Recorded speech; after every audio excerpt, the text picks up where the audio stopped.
Hello दोस्तों, मैं चंदन sir कल के टॉपिक के आगे फिर से नया वीडियो लेकर हाजिर हूँ। कल हम लोगों ने पास्ट इंडेफिनिट टेंस का इंट्रोगेटिव सेंटेंस तक पढ़ा था। आज हम लोग उसके आगे इंट्रोगेटिव टू नेगेटिव सेंटेंस पढ़ेंगे। इसमें प्रश्नवाचक वाक्य के साथ साथ नकारात्मक वाक्य भी होते हैं, यानी एक ही वाक्य में दोनों ही सेंटेंस होते हैं। ठीक है दोस्तों, इससे पहले मैं आपसे रिक्वेस्ट करना चाहूँगा कि आप सभी लोग मेरे चैनल को सब्सक्राइब और लाइक ज़रूर किया कीजिए, ताकि आगे आने वाली जो भी वीडियोज़ हैं उसकी नोटिफिकेशन आप तक पहुंच जाए। ठीक है, सब्सक्राइब ज़रूर करिएगा। नीचे सब्सक्राइब का बटन आप देख रहे होंगे यूट्यूब में दिया रहता है, उसको आप सब्सक्राइब करिए। उसमें बेल आइकॉन होता है, उसे ऑल पर आप लोग क्लिक कर दीजिएगा। आइए आगे बढ़ते हैं। तो इंट्रोगेटिव टू नेगेटिव सेंटेंस भी बिल्कुल इंट्रोगेटिव सेंटेंस जैसा ही होता है, बस इसमें नेगेटिव यानी नॉट का प्रयोग हो जाता है, यानी यह नकारात्मक भी हो जाता है। इसमें नकारात्मक शब्द यानी नॉट बढ़ जाता है। ठीक है दोस्तों, तो पहला रूल होता है, जब क्या शब्द वाक्य के पहले आया हो, जैसा इंट्रोगेटिव में आया था वैसा ही यहाँ भी होता है, बस इसमें नॉट का प्रयोग सब्जेक्ट के बाद कर दिया जाता है। तो जब क्या शब्द वाक्य के पहले आया हो तो नियम होता है डिड यानी सहायक क्रिया, फिर सब्जेक्ट, फिर नॉट, फिर वर्ब की फर्स्ट फॉर्म। क्योंकि डिड आया है तो वर्ब की फर्स्ट फॉर्म भी लगाई जाएगी, उसके बाद ऑब्जेक्ट। ठीक है दोस्तों, एग्जाम्पल देखिए। क्या उसने तुम्हें नहीं पीटा? देखिए, पीटा पास्ट इंडेफिनिट टेंस क्या से स्टार्ट हुआ है, यानी इंट्रोगेटिव सेंटेंस का पहला नियम। और नहीं यानी नॉट भी आया है, इसका मतलब इसमें नेगेटिव भी है, यानी यहाँ इंट्रोगेटिव टू नेगेटिव सेंटेंस का पहला नियम लगाया जाएगा। तो सबसे पहले हम सहायक क्रिया डिड लगाएंगे। ये सब्जेक्ट हमारा उसने की इंग्लिश ही भी होती है, सी भी होती है, हम यहाँ ही लगाते हैं। फिर नेगेटिव होने की वजह से सब्जेक्ट के बाद हमें नॉट लगाना होगा, डिड ही नॉट।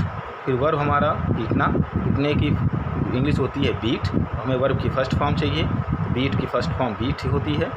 ऑब्जेक्ट है तुम्हें यानी you, did he not beat you, ये हो गया क्या उसने तुम्हें नहीं पीटा।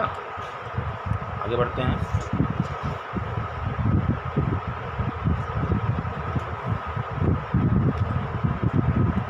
दूसरा नियम, जब क्वेश्चन वर्ड्स, दोस्तों क्वेश्चन वर्ड्स हमने कई बार आपको बताया है। क्वेश्चन वर्ड का मतलब प्रश्नवाचक या प्रश्न सूचक शब्द, यानी जिन शब्दों से प्रश्न पूछा जाता है, जैसे कब, क्यों, कैसे, कहाँ, ये सभी क्वेश्चन वर्ड्स होते हैं। तो जब क्वेश्चन वर्ड्स वाक्य के बीच में आए हों, ठीक है दोस्तों, जब क्वेश्चन वर्ड्स वाक्य के बीच में आए हों तो क्या करते हैं, सबसे पहले उन क्वेश्चन वर्ड्स की इंग्लिश लिखी जाती है। जो भी क्वेश्चन वर्ड्स वाक्य के बीच में आए होंगे, कब आया है तो व्हेन लिखिए, व्हाई, क्यों आया हो तो व्हाई, कैसे आया हो तो हाउ। ठीक है, उसके बाद सहायक क्रिया डिड, फिर सब्जेक्ट, फिर नॉट नेगेटिव भी है, उसके बाद वर्ब की फर्स्ट फॉर्म, फिर ऑब्जेक्ट। ठीक है, question word plus did plus subject plus not plus verb की first form plus object. Example देख लेते हैं। पिताजी ने उसे पैसे क्यों दिए? ठीक है दोस्तों, पिताजी ने उसे पैसे क्यों दिए पास्ट इंडेफिनिट टेंस है, वाक्य पूरा हो चुका है पास्ट टेंस में, भूतकाल में। ठीक है, नहीं भी है, यानी यहाँ नहीं भी हम जोड़ देते हैं, क्यों नहीं दिए। ठीक है, तो देखिए वाक्य के बीच में क्यों आया है यानी इंट्रोगेटिव सेंटेंस, और नहीं भी आया है यानी निगेटिव, यानी यह सेंटेंस पास्ट इंडेफिनिट टेंस का इंट्रोगेटिव टू नेगेटिव सेंटेंस का वाक्य है। ठीक है, तो इसमें हम क्या करते हैं, सबसे पहले हमें क्वेश्चन वर्ड चाहिए। क्वेश्चन वर्ड क्या है, क्यों की इंग्लिश होती है भाई। ठीक है, उसके बाद सहायक क्रिया हमें चाहिए डिड, फिर सब्जेक्ट हमारा कौन है, कौन काम कर रहा है, पिताजी, the father. Why did the father. अब सब्जेक्ट के बाद हमें क्या लिखना है, नॉट, क्योंकि यहाँ पर नहीं आया हुआ है नॉट। फिर हमें चाहिए वर्ब क्या है, दिए, देने की इंग्लिश गिव होती है, उसकी फर्स्ट फॉर्म लगानी है क्योंकि डिड आया है। नॉट गिव किसे, उसे, उसे की इंग्लिश हिम भी होती है, हर भी होती है।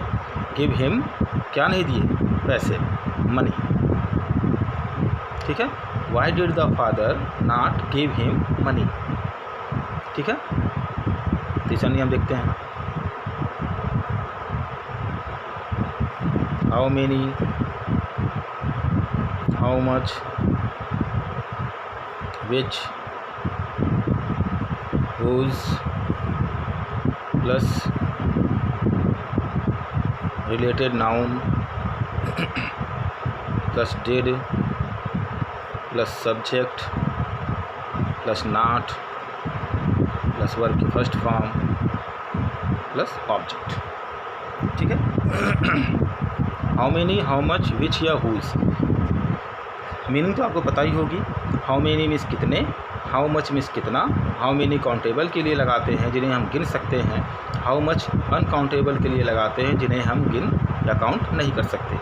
विच कौन सा या कौन सी। हुज यानी किसका या किसकी। इसके बाद रिलेटेड नाउन, जो इनसे संबंधित नाउन होगा, इनके साथ में जो नाउन दिया रहता है उसको भी साथ में लिखेंगे। उसके बाद डिड, फिर सब्जेक्ट, फिर नॉट, फिर वर्ब की फर्स्ट फॉर्म, फिर ऑब्जेक्ट। ठीक है, एग्जाम्पल देखते हैं।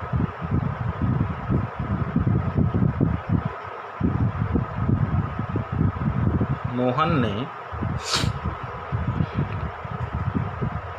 सीता को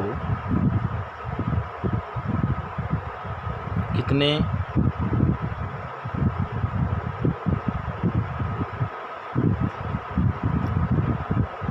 कितनी पेन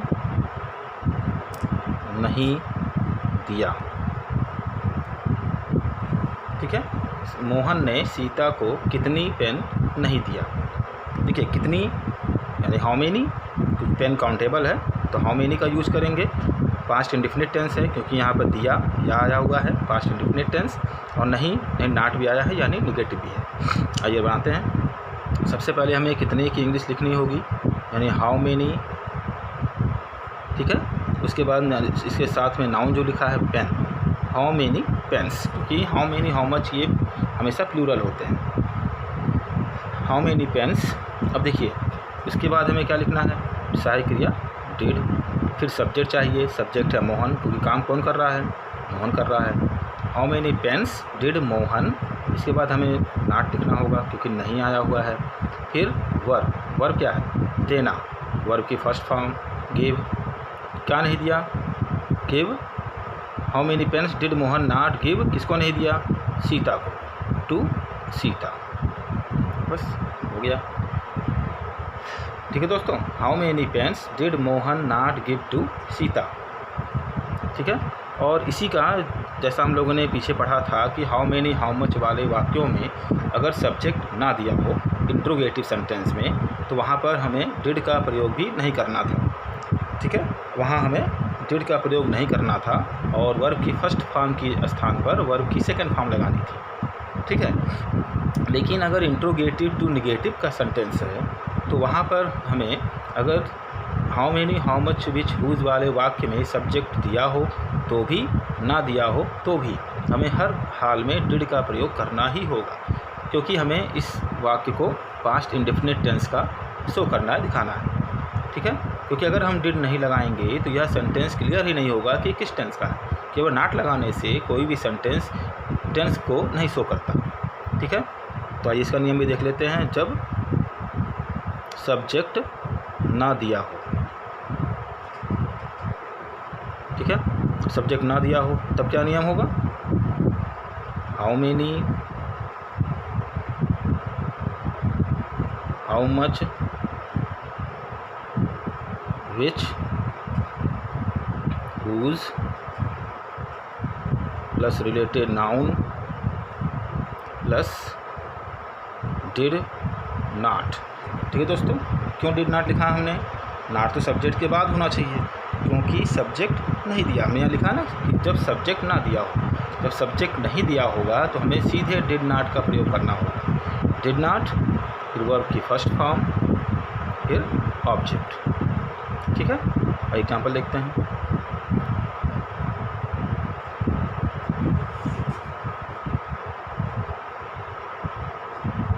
कितनी चिड़ियाँ पेड़ पर नहीं बैठी। ठीक है दोस्तों, कितनी चिड़ियाँ, चिड़ियों को हम गिन सकते हैं, यानी हाउ मेनी का प्रयोग करेंगे। हाउ मेनी, कितनी चिड़ियाँ नाउन है, बर्ड्स, हाउ मेनी बर्ड्स। अब देखिए, अब हाउ मेनी बर्ड्स ये तो नाउन में आ गया, अब क्या बचा, पेड़ पर नहीं बैठी। तो इसमें सब्जेक्ट तो दिया नहीं हुआ है, क्योंकि सब्जेक्ट चिड़ियाँ था और चिड़ियाँ को हमने नाउन बना दिया, तो सब्जेक्ट कोई बचा नहीं। यानी यहाँ पर जब सब्जेक्ट ना दिया हो तो इसका नियम फॉलो करेंगे। ठीक है, तो नाउन हो गया। नाउन के बाद हमें डिड नॉट का प्रयोग करना है। डिड नॉट, क्योंकि सब्जेक्ट नहीं दिया है। अब इसके बाद वर्ब की फर्स्ट फॉर्म, वर्ब है बैठना, सिट। डिड नॉट सिट पेड़ पर। ठीक है दोस्तों, इन द ट्री। अब आप सोच रहे होंगे कि मैंने इन द ट्री क्यों लिखा है। दोस्तों, पेड़ देखिए, मैं आपको स्ट्रक्चर बना कर दिखाता हूँ। पेड़ ऐसा होता है, ठीक है। कोई भी चिड़िया पेड़ पर का मतलब क्या हुआ, पेड़ के ऊपर, बिल्कुल ऊपर। कोई भी चिड़िया कभी भी पेड़ के बिल्कुल अंतिम छोर पर, अंतिम सिरे पर नहीं बैठती। ठीक है ना। जब भी चिड़िया बैठेगी तो अंदर पेड़ के डाल पर ही बैठेगी, इसके टहनियों पर बैठेगी, कभी भी पेड़ की टॉप पे नहीं बैठती है। इसलिए हम लोग पेड़ पर, चिड़िया का पेड़ पर बैठना, उसके लिए हम लोग ऑन के स्थान पर इन का प्रयोग करते हैं। ठीक है, इसको ध्यान रखिएगा, ये बहुत ही इम्पॉर्टेंट पॉइंट है, जिसमें काफ़ी लोग कॉम्पिटिटिव एग्ज़ाम में गलतियां कर बैठते हैं। ठीक है, इसी तरह से बेड के लिए भी होता है, हम लोग ऑन द बेड ना लिखकर इन द बेड लिखते हैं। सोफ़ा के लिए भी in the sofa, not on the sofa. ठीक है, ये सब छोटी छोटी चीज़ों को ध्यान रखिए, ये आपके कॉम्पिटिटिव एग्ज़ाम्स में काफ़ी महत्व रखते हैं और बोर्ड एग्ज़ाम में भी काफ़ी महत्व रखते हैं। ठीक है, ये हो गया आपका। जब सब्जेक्ट ना दिया हो तो कितनी चिड़ियाँ पेड़ पर नहीं बैठी, how many birds did not sit in the tree. ठीक है, अब लास्ट सेंटेंस देखते हैं हम लोग। चौथा नियम, हु, जब हु यानी कौन आया हो, who plus did not plus verb की फर्स्ट फॉर्म प्लस ऑब्जेक्ट। ठीक है, इसके जैसा हमने बताया था, दो नियम होते हैं। यहाँ भी who plus never plus verb की सेकंड फॉर्म प्लस ऑब्जेक्ट। ठीक है, अगर सिंपल नेगेटिव है तो डिड नॉट का प्रयोग होगा, वर्ब की फर्स्ट फॉर्म लगेगी। अगर नेवर आ गया यानी कभी नहीं का प्रयोग किया गया है तो नेवर यूज होगा डिड नॉट के स्थान पर, और हम वर्ब की फर्स्ट फॉर्म की जगह वर्ब की सेकंड फॉर्म लगाएंगे। ठीक है, इस बात का जरूर ध्यान रखिएगा। डिड नॉट है तो फर्स्ट फॉर्म, नेवर है तो सेकंड फॉर्म। एग्जाम्पल देख लेते हैं। उसे किसने हिंदी नहीं पढ़ाया,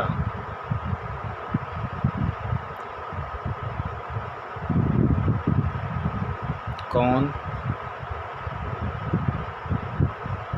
यहाँ कभी नहीं आया। देखिए दोस्तों, ये दो वाक्य हमने लिखे हैं। पहला है उसे किसने हिंदी नहीं पढ़ाया। ठीक है, यहाँ पर नहीं आया है यानी यह सिंपल नेगेटिव है, यानी हमें डिड नॉट वाले नियम का प्रयोग करना होगा। तो किसने की इंग्लिश हो गई यू, सिंपल नेगेटिव है यानी डिड नॉट। ठीक है, फिर वर्ब की फर्स्ट फॉर्म, वर्ब है टीच, पढ़ाना, फर्स्ट फॉर्म। किसे, उसे। क्या नहीं पढ़ाया, पहले उसकी हिंदी लिख लेते हैं, इंग्लिश लिख लेते हैं। हिंदी किसे, उसे का हिम या हर लिख सकते हैं, हम हिम लिखते हैं, टू हिम। तो who did not teach Hindi to him. दोस्तों, इसे हम इस तरह भी लिख सकते हैं, who did not teach him Hindi. ठीक है, और ये दूसरा एग्जाम्पल देखते हैं। कौन यहाँ कभी नहीं आया। ठीक है, पास्ट टेंस है, आया, कभी नहीं यानी नेवर वाला नहीं। यहाँ हमें सेकंड रूल लगाना होगा। सबसे पहले हु लिखा हमने, फिर कभी नहीं की इंग्लिश नेवर, फिर वर्ब की सेकेंड फॉर्म, वर्ब है आना, आना की इंग्लिश होती है कम, और कम की second form came. Who never came यहाँ हियर। ठीक है, हु नेवर केम हियर, बस हो गया। वो नेवर केम हियर, कौन यहाँ कभी नहीं आया। ठीक है दोस्तों, ये आपका पास्ट इंडेफिनिट टेंस कंप्लीट हो गया। अब हम लोग शुरू करेंगे फ्यूचर इंडेफिनिट टेंस। ठीक है, आज हम लोग शुरू करते हैं फ्यूचर इंडेफिनिट टेंस। दोस्तों, मैं रोज़ आपसे रिक्वेस्ट करता हूँ कि आप सभी लोग कुछ एक्सरसाइज किया कीजिए, ताकि आप मुझे पता चल सके कि आप लोग कुछ रिवीजन कर रहे हैं या दोहरा रहे हैं या नहीं, आपको कुछ समझ में आ रहा है या नहीं। ठीक है ना, ये मेरी सारी मेहनत बेकार हो जाएगी। आप लोग होमवर्क करके उसकी फ़ोटो खींचकर मुझे भेज दिया करिए व्हाट्सएप पर या यूट्यूब पर डाल दिया करिए, ताकि मैं उनको चेक कर सकूं और ये बता सकूं कि आप कहाँ गलती कर रहे हैं, कहाँ अभी आपको और इम्प्रूवमेंट की ज़रूरत है। ठीक है दोस्तों, आइए देखते हैं फ्यूचर इंडेफिनिट टेंस। जैसा हमने कहा था कि हर टेंस में सबसे पहले हमें पहचान जानना ज़रूरी होता है। बिना पहचाने हम किसी भी सेंटेंस को इंग्लिश में कन्वर्ट नहीं कर सकते। तो फ्यूचर इंडेफिनिट टेंस, इसकी पहचान क्या होती है? फ्यूचर मतलब आप जानते ही हैं भविष्य काल, यानी जो काम आने वाले समय में होगा, अभी हुआ नहीं है, आने वाले समय में होगा। यानी वाक्य के अंत में होगा, यानी गा गी के आते हैं। ठीक है दोस्तों, गा गी के मतलब जैसे वह खाना खाएगा, मैं पानी पीऊँगा, तुम घर जाओगे, वह कपड़े सिलेगी। ठीक है दोस्तों, इन सब में देखिए वाक्य के अंत में गा गी गे आ रहा है। ठीक है ना, तो ये सभी वाक्य फ्यूचर इंडेफिनिट टेंस के कहलाते हैं। इन्हें हम सिंपल फ्यूचर टेंस भी कहते हैं। ठीक है, अब पहला सेंटेंस, जैसा हमने हर टेंस में आपको बताया है, अफर्मेटिव सेंटेंस यानी सकारात्मक वाक्य। इसके बाद हम लोग निगेटिव सेंटेंस पढ़ेंगे, यानी नकारात्मक वाक्य।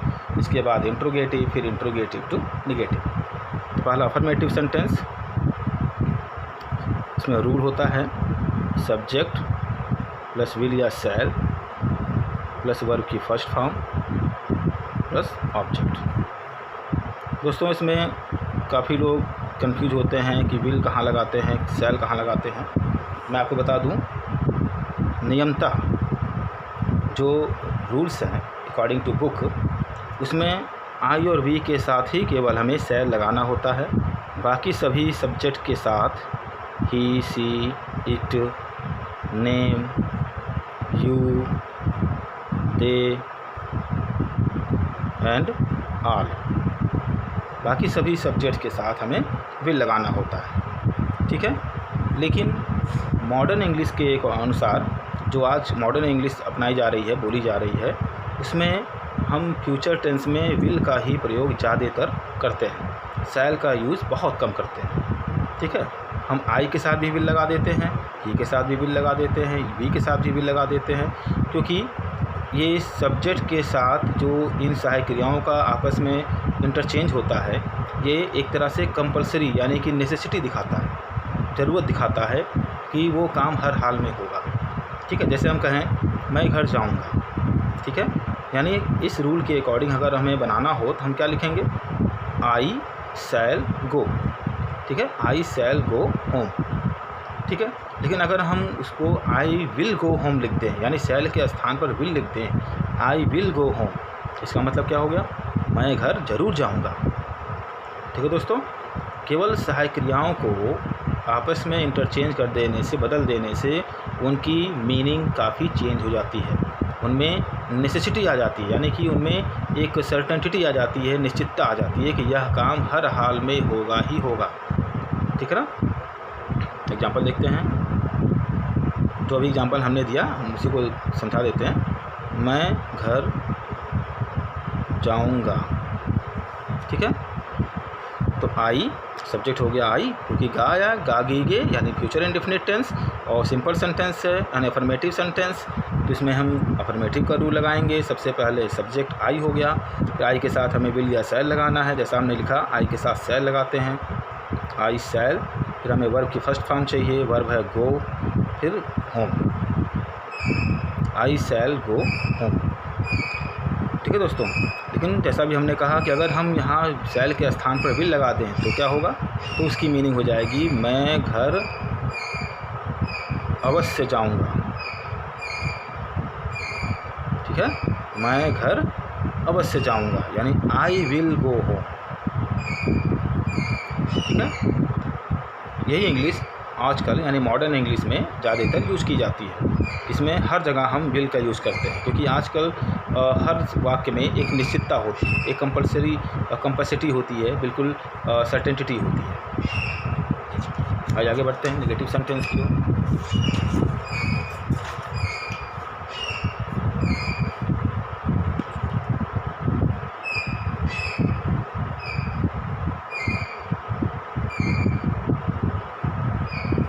नेगेटिव सेंटेंस यानी नकारात्मक वाक्य।